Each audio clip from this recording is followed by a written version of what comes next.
Actually, Baghdad was a very strange city because really it was divided in three sections.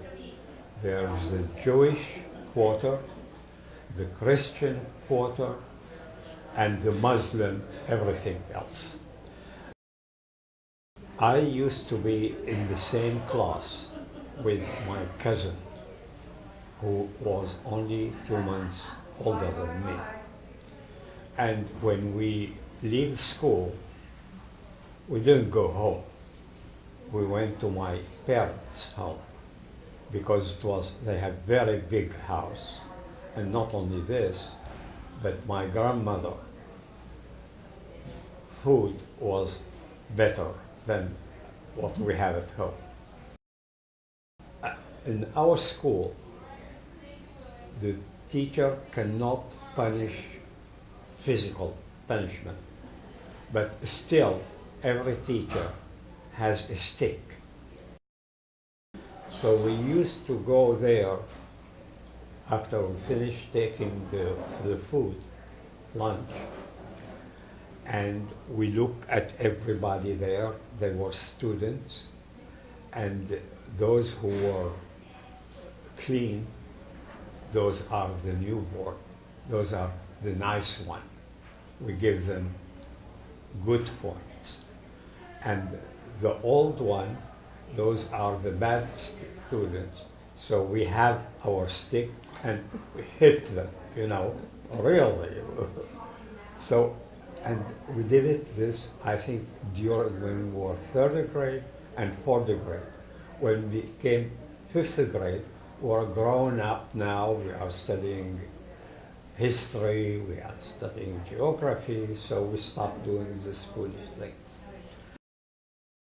So the moment Israel declared independence, all the Jews in Iraq, mostly they were in Baghdad, became enemies. And those who worked in the government were expelled.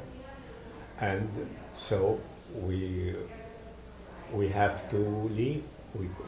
There is no way to live there anymore.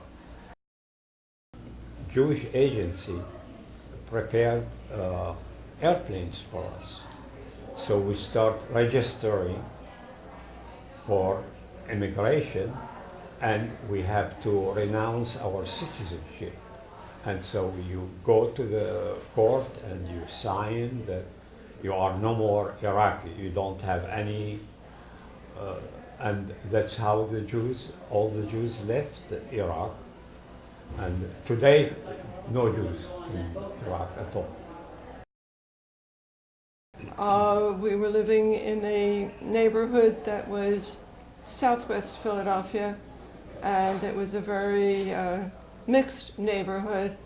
At that time, most of the Jewish people living in that area were, the parents were immigrants, and so we were first generation in the United States as children. And but we were very mixed, Christian, really it was just Christian and Jewish neighborhood. We could hear the church bells, that our synagogue, which was very large, was 1 block away, and that was really the center of childhood life there. They had a lot of activities and youth groups and things. So then you get to the age where you're able to get on a trolley and go downtown by yourself or with your friends, and always went to the Wanamaker store, because people who were from Philadelphia will recognize the Wanamakers with the eagle and the organ, and it was a place to go. But you also had to go to the Chinese restaurant and have your teacup read, and that spans really the whole life in Philadelphia. We talk about other things, and she was the only girl in Jerusalem who knew anything about Sartre. At that time, I was, Jean-Paul Sartre was my, very really. The author, I read most of his books, and she was the only one. You cannot ask more than that. I'm still laughing, as you can see.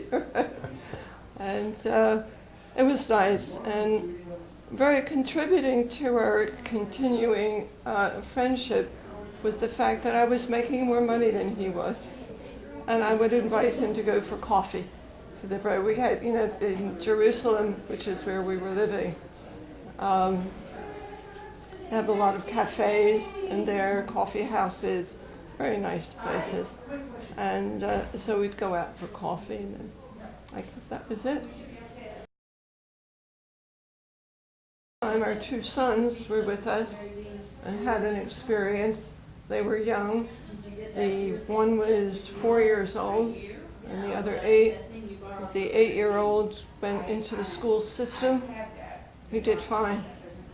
He was the firstborn, and I guess firstborns are like that, so he did very fine. The younger one was in a preschool there, had the experience of having to go out when the bells rang and go into shelters, not in the buildings, but go, what do you call the... tunnel.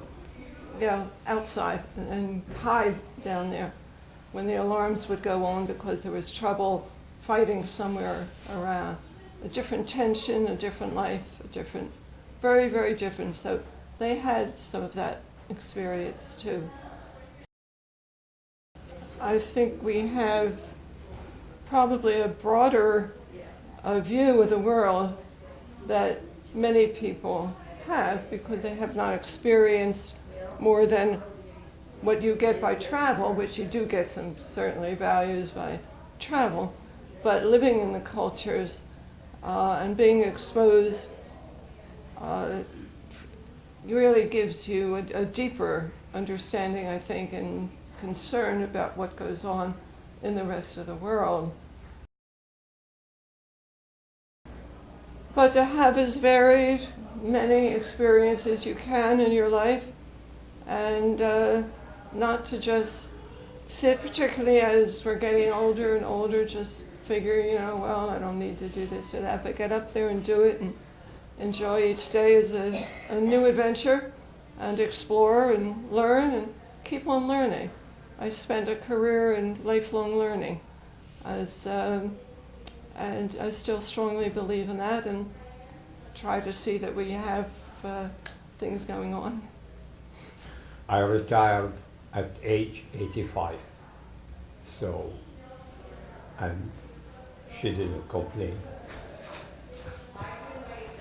I just didn't tell you, that's all.